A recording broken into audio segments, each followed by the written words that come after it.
दिल्ली विधानसभा चुनाव में करारी शिकस्त के बाद कांग्रेस ने संगठन में बड़ा फेरबदल किया है। छत्तीसगढ़ के पूर्व मुख्यमंत्री भूपेश बघेल को महासचिव बनाते हुए पंजाब कांग्रेस का प्रभारी नियुक्त किया गया है। वहीं कर्नाटक से राज्यसभा सांसद सैयद नासिर हुसैन को भी पहली बार महासचिव बनाते हुए जम्मू कश्मीर और लद्दाख का प्रभार सौंपा गया है। पार्टी ने बिहार, झारखंड, हिमाचल प्रदेश, मध्य प्रदेश, हरियाणा और तेलंगाना के पार्टी प्रभारियों को बदलते हुए 9 नए प्रभारियों की भी नियुक्ति की है। इनमें उड़ीसा के लिए अजय कुमार लल्लू, मध्य प्रदेश के लिए हरीश चौधरी, हरियाणा के लिए बीके हरिप्रसाद, हिमाचल प्रदेश के लिए आपको बता दें और चंडीगढ़ के लिए रजनी पाटिल को, बिहार के लिए कृष्णा अलावरू को, झारखंड के लिए के राजू को, तेलंगाना के लिए मीनाक्षी नटराजन को, मणिपुर, त्रिपुरा, सिक्किम, नागालैंड के लिए सप्तगिरी शंकर उलाका को इस मेन टीम में जो है वो शामिल किया गया है। ज्यादा जानकारी दे रहे हैं हमारे सहयोगी प्रशांत।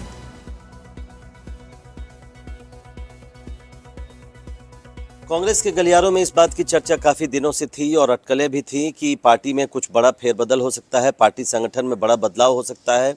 तो अब मल्लिकार्जुन खड़गे पार्टी अध्यक्ष ने कुछ बड़े बदलाव किए हैं पार्टी संगठन में, जिसमें 2 सबसे बड़े बदलाव हैं कि 2 नए महासचिव नियुक्त किए गए हैं।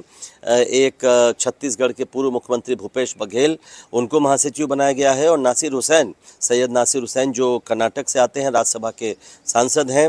मल्लिकार्जुन खड़गे जो कांग्रेस अध्यक्ष हैं, उनके ऑफिस में अभी तक उनको अटैच किया गया था, उनको भी महासचिव बनाया गया है और इन दोनों को अलग अलग राज्यों का प्रभार दिया गया है। भूपेश बघेल पंजाब के प्रभारी बनाए गए हैं और नासिर हुसैन को जम्मू कश्मीर और लद्दाख का प्रभार दिया गया है। तो इन दोनों जो बड़ी नियुक्तियां हुई हैं, इसके अलावा कुछ बड़े राज्यों के प्रभारी भी बदले गए हैं, जिसमें सबसे अहम है बिहार, जहां पर इस साल अक्टूबर में चुनाव होने हैं। वहां पर मोहन प्रकाश की जगह अल्लावरू कृष्णा को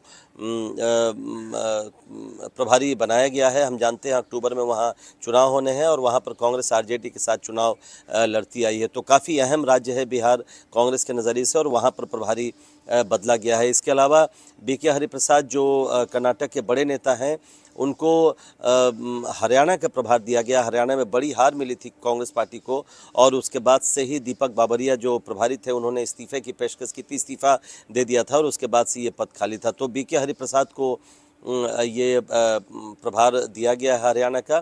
इसके अलावा मीनाक्षी नटराजन जो राहुल गांधी की काफ़ी करीबी मानी जाती हैं, उनको तेलंगाना का प्रभार दिया गया है। इसी तरीके से रजनी पाटिल को हिमाचल प्रदेश और चंडीगढ़ का प्रभार दिया गया है। हालांकि हिमाचल प्रदेश में जो पिछला विधानसभा चुनाव हुआ था, तब राजीव शुक्ला वहाँ के प्रभारी थे, वही अभी भी प्रभारी थे, जिनको हटाकर रजनी पाटिल को बनाया गया है। लेकिन वहाँ पर हिमाचल प्रदेश में कांग्रेस को जीत का स्वाद चखा था पार्टी ने, लेकिन राजीव शुक्ला को वहाँ से हटाया गया है। तो कांग्रेस पार्टी में कुछ बड़े अहम फेरबदल किए गए हैं, जिसकी संभावना जताई जा रही थी, क्योंकि दिसंबर में 26 दिसंबर को कर्नाटक के बेलगावी में जो 100वां अधिवेशन हुआ था पार्टी का, उसमें यह तय किया गया था कि 2025 को संगठन सृजन वर्ष के तौर पर मनाया जाएगा और संगठन को मजबूत करने के लिए कई बड़े बदलाव किए जाएंगे।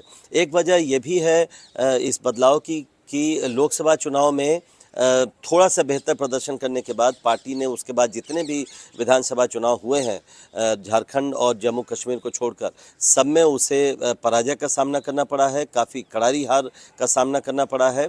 और उसके बाद ये मांग उठने लगे थे कि संगठन को मजबूत किए जाने की ज़रूरत है और इसलिए ये बड़े बदलाव किए गए हैं। तो माना यह जा रहा है कि ये केवल अभी शुरुआत है और आने वाले दिनों में कई और स्तर पर, चाहे वो महासचिव के स्तर पर हो, पार्टी प्रभारी के स्तर पर हो, या कई राज्यों में जो प्रदेश अध्यक्ष बदलने का मामला है, उन सभी स्तरों पर कई और बदलाव किए जाएंगे और ये अभी केवल शुरुआत भर है।